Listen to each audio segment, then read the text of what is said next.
Why has nobody been to the moon in such a long time? That's not an 8-year-old's question. That's my question. I want to know, but I think I know. Because we didn't go there, and that's the way it happened. And if it didn't happen, it's nice to know why it didn't happen, because we didn't go there, and that's the way it happened. And if it didn't happen, it's nice to know why it didn't happen. Money is a good thing. If you want to buy new things, new rockets, instead of keep doing the same thing over, then it's going to cost more money. And other things need more money too.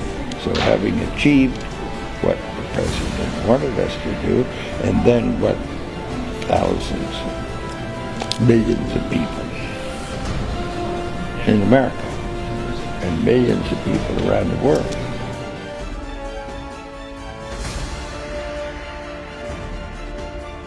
I'd go to the moon in a nanosecond.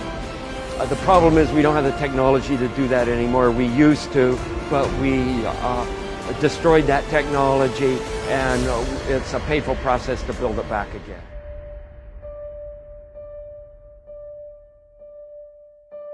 It was all recorded on these telemetry tapes. So where is this hard evidence? I haven't seen anything that indicates the telemetry data is even in existence, and as I said, even if we had it, we don't have the machines to play it back. But your own research has shown the telemetry data is missing. That's right. Could this be true? Mankind's first interplanetary exploration and the original science data is missing? 11, this is Houston, radio check, over. If it's anywhere, it should be here at NASA's Goddard Space Center in Maryland, home to the National Space Science Data Archives. This film you're making now, what is it? Does it have a name? I mean, do you have a name for it yet, or you're calling it Did We Go? Did We Go? Okay. Doesn't have it either. The Smithsonian doesn't have it. Johnson doesn't have it. Right. We've been unable to track it down. I mean, we don't know where this telemetry data ended up, and we don't know what path it may have taken. So, unfortunately, I'm afraid I can't really give you much of a clue as to where this data ended up and whether it still exists or not. NASA admitted that it had lost the original footage of man's first steps on the moon.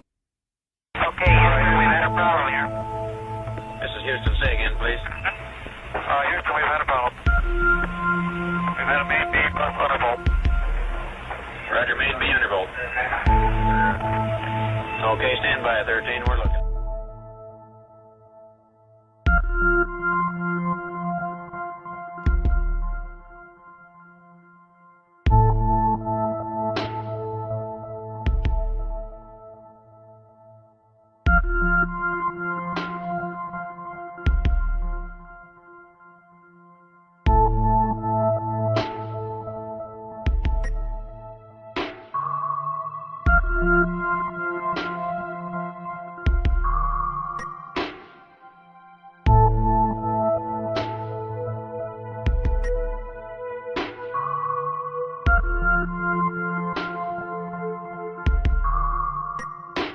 I think it looks so ridiculous and impossible.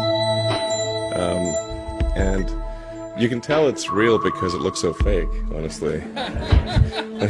We'd have way better CGI if it was fake.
Our first task, of course, was to deploy Telesat.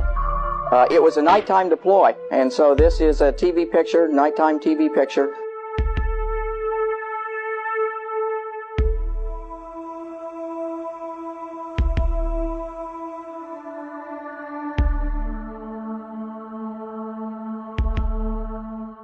It's like in the day, you just can't see it too well.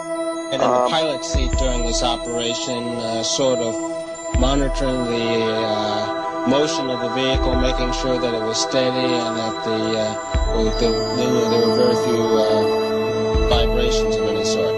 Here's a picture of the INSAT actually being deployed from the spacecraft. You can see that the deploy went very smoothly. At the moment of Did you see it? In the background?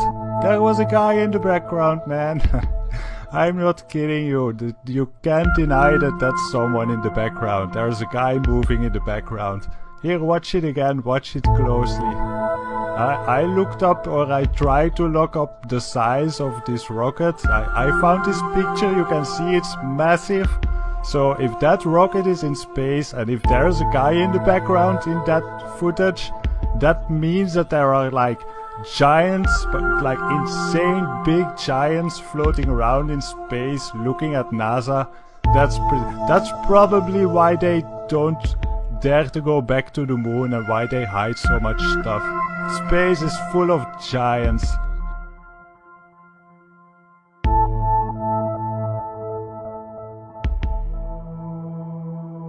These are virtual reality contacts overlaid on the eyes so actors can interact with things in 3D space, all in real time. This picture here is actually Tim's fault. His hand breaches the 3D mic floating in front of him. We all know NASA uses wires, and sometimes we'll catch them like this here. The guy pulled on his wire. However, some days when you're filming live, things just don't work out, and it becomes so blatantly obvious, it's ridiculous. So, in this clip, they're talking, live feed, and wouldn't you know, we have a astronaut go by us in the background, obviously trying to give it a more realistic, spacey, station busy effect. The only problem is the camera that was supposed to mask this harness out, or the video feed, is not working.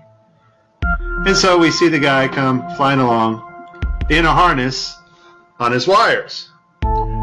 Pretty amazing. But that's not all that goes wrong here.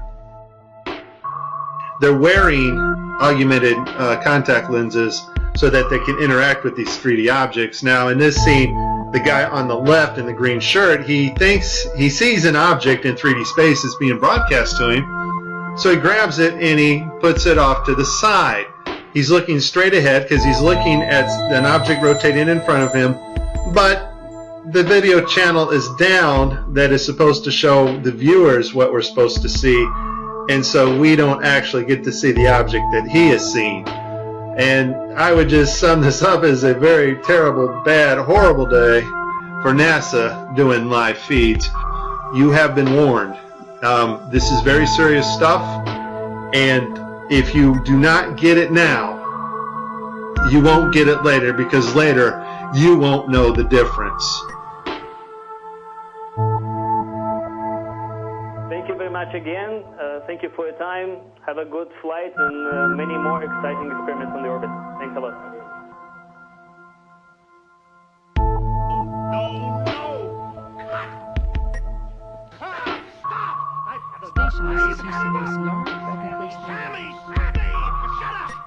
Get him out of here. Get rid of him.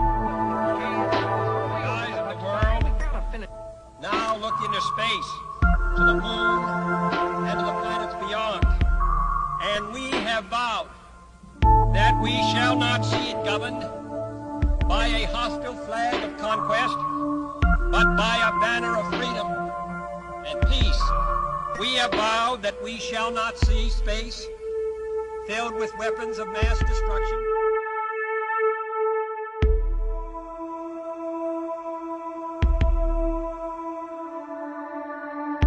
I love it up here. Tonight, Commander Whitson making history with her record for any American. By the time she lands in September, her tally will be 666 days in space.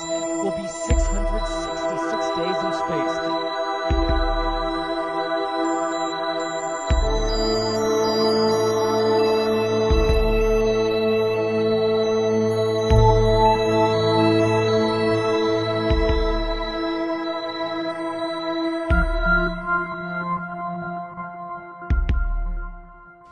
The greatest trick the devil ever pulled was convincing the world he didn't exist.